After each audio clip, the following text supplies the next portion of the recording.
4 years ago, EA announced an Iron Man game that would finally do justice to Armored Avenger. A year later, they said it was still early in development. Last year, they reassigned key Dead Space remake leadership to Battlefield. Now, I'm not saying the project is in trouble. I'm just saying, if you've been waiting patiently for gameplay footage, you might want to get comfortable.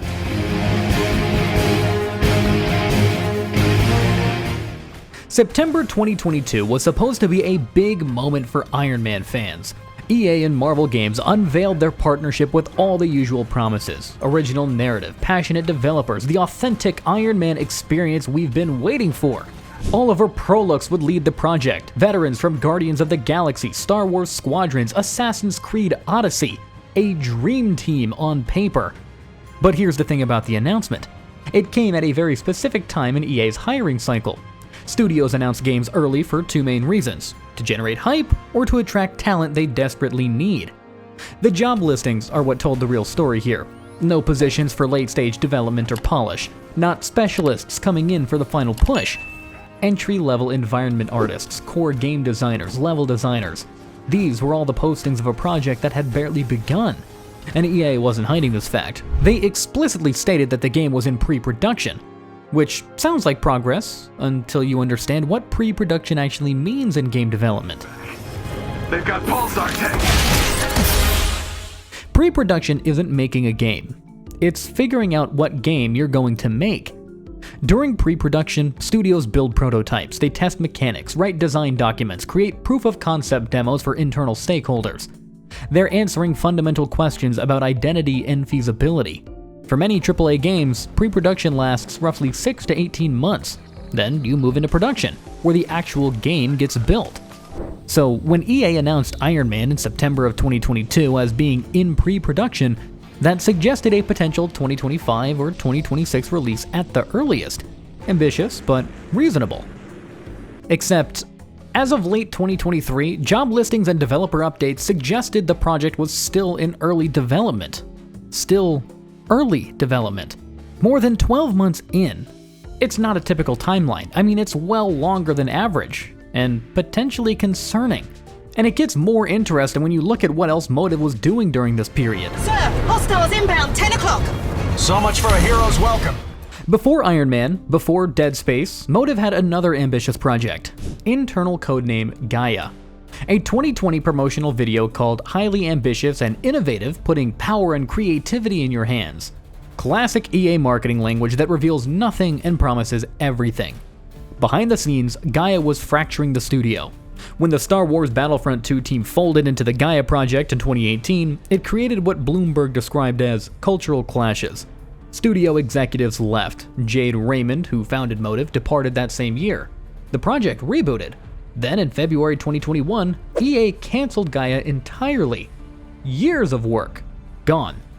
Now, I'm not saying Iron Man is Gaia 2.0, but when you see a studio that struggled with an ambitious, innovative project suddenly taking on another ambitious, innovative project with a major license attached, when that studio announces a new project but stays in pre-production for over a year, when leadership starts getting reassigned, well, the pattern becomes hard to ignore.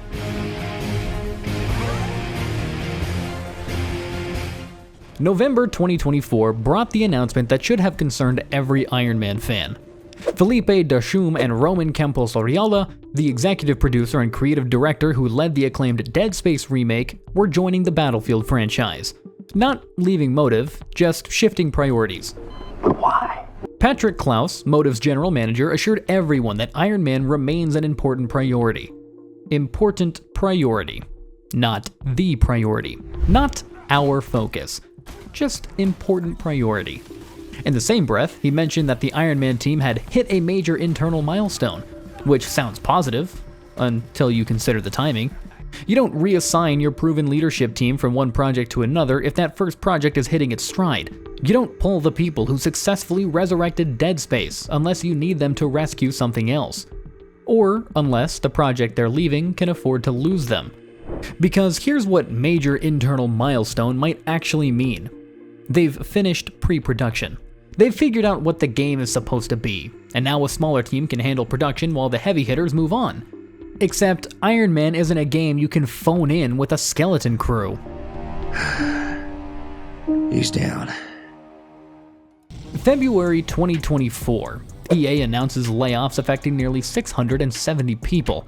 In the same statement, they reveal a shift in strategy, moving away from development of future licensed IP that we do not believe will be successful in our changing industry. Read that again. Future licensed IP. Iron Man is a licensed IP. Black Panther is licensed IP. Whatever their third Marvel game is, licensed IP. Licensed projects require royalty payments to the IP holder. Every copy sold means a cut goes to Marvel, to Disney. The profit margins are tighter than original properties. EA had already seen this problem with Star Wars Battlefront 3. According to industry reporting, Disney's licensing structure made future Star Wars projects less financially attractive.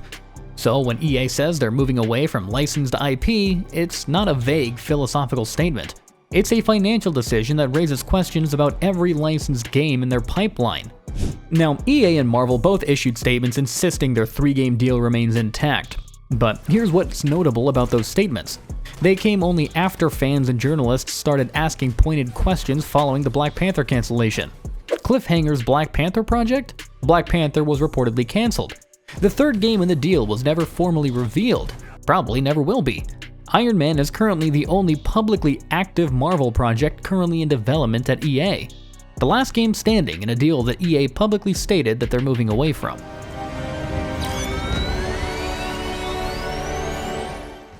So let's do some math.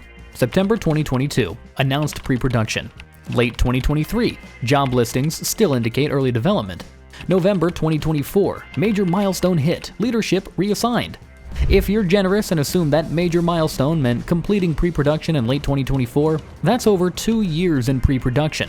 For context, Marvel's Spider-Man reportedly spent around a year in pre-production before Insomniac moved into full production in 2015, releasing in 2018.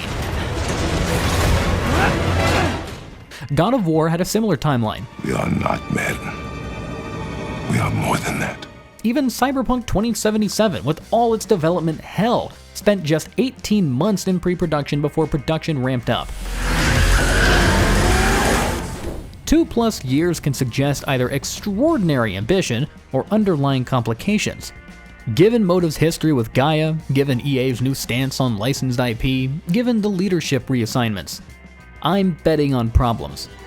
Oh no. And if they only exited pre-production in late 2024, we're looking at full production beginning in 2025 at the earliest. A typical AAA production cycle runs just 3 to 4 years, which puts us at a 2028 or 2029 release. And it seems even more realistic because EA hasn't shown us a single frame of gameplay. I mean, think about that. No gameplay, no substantial in-engine footage. For a game announced back in September of 2022, that level of silence is deafening. Compare that to how Sony handled Spider-Man 2's announcement, or how Xbox showcased Blade before it was even in production. EA's silence isn't about building mystery. They might not have anything to show.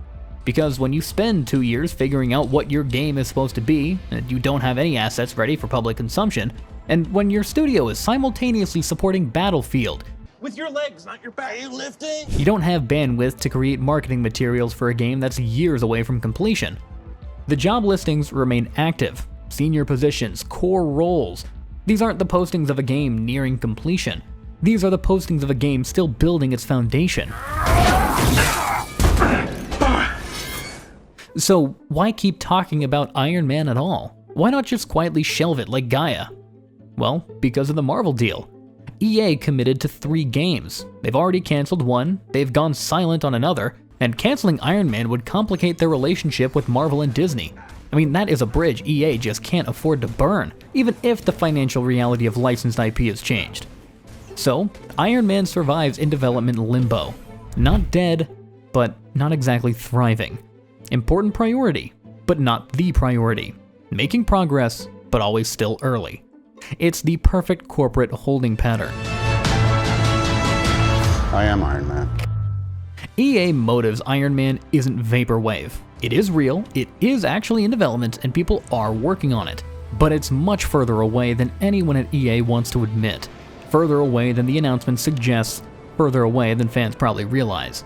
When studios reassign their leadership mid-project, when games spend years in pre-production, when companies publicly state they're moving away from exactly the type of project they're making, those aren't the signs of a healthy development cycle. The Iron Man game will probably release eventually. I mean, EA needs it to, but if only to maintain their relationship with Marvel. But that release date? Don't hold your breath for 2026. I wouldn't even bet on 2027. And honestly, don't be surprised if what we finally get comes out looking very different from what was originally promised way back in 2022. Because 3 years in Limbo, it changes a project. Sometimes for the better, sure, but more often, it just leaves scars.